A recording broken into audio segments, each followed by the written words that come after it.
तो चलिए अब एल्विश का पहला रिएक्शन आ चुका है। एक नेशनल टेलीविजन पर टेलीफोनिक इंटरव्यू के दौरान उसने कहा कि सब कुछ मैक्सटन ने, अगर आप देखेंगे तो अगस्त से पहले ही शुरू कर दिया था। उसने पोकिंग शुरू कर दी थी। जब उनसे कहा गया कि आपको नहीं पता था कि वहाँ कैमरा है, तो उसने बोला मुझे कहाँ पता होगा, मुझे पता होता तो मैं सारी चीज़ें सोशल मीडिया पर भी डालता ना। वो डाल रहा है सब कुछ चैट वैट, वो प्रवोक कर रहा है, वो गवार बोलता है, मुझे सब बोलता है, तो कभी ना कभी तो घड़ा भरना ही था ना।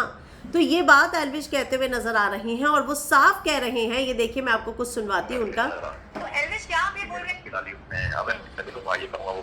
मैं तो बॉम्बे एयरपोर्ट बैठा था, वहाँ पे उसने प्रवोक करना चालू करा और उसकी अगर आप हिस्ट्री खोल के देखोगे, ट्विटर खोल के देखोगे, तो आपको पता लगेगा कि अगस्त से पहले से ही कर रहा है वो। ये साफ कह रहे हैं एल्विश कि कभी तो घड़ा भरेगा ना। और जब कहा गया कि आप पे जो मामला है वो लगना कुछ था, लगाया कुछ गया है, तो उसने बोला भाई पुलिस जांच करेगी ना, पुलिस वही तो धाराएं लगाएंगी जो हुई है। उसके मुंह पर लगा है, उसके साथ मारपीट हुई है, तो वही धाराएं लगाई जाएंगी जो कि बनती हैं। ऐसा थोड़ी ना है कि पुलिस कोई भी धाराएं लगा देंगी।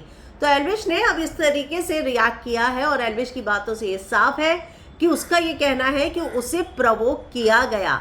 वो काफ़ी समय से ये चीज़ें हो रही थी और कभी ना कभी तो इसका घड़ा भरना ही था।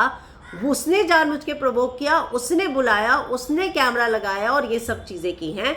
तो अब एल्विश का ये मानना है कि जो उन पे धाराएं लगी हैं वो वही लगी हैं जो कि लगनी चाहिए थी, क्योंकि उसका ये कहना है कि मैंने जो मारपीट की उसे लगी है, हल्की फुल्की लगी है, तो वो धाराएं लगी है, मारपीट वाला मामला आया है।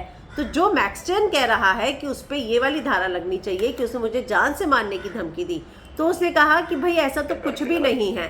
तो अब जो है, जो धाराएं लगनी चाहिए थी वही लगाई गई हैं। तो आप क्या कहेंगे इस पर? कमेंट में अपनी राय लिखकर ज़रूर बताएं।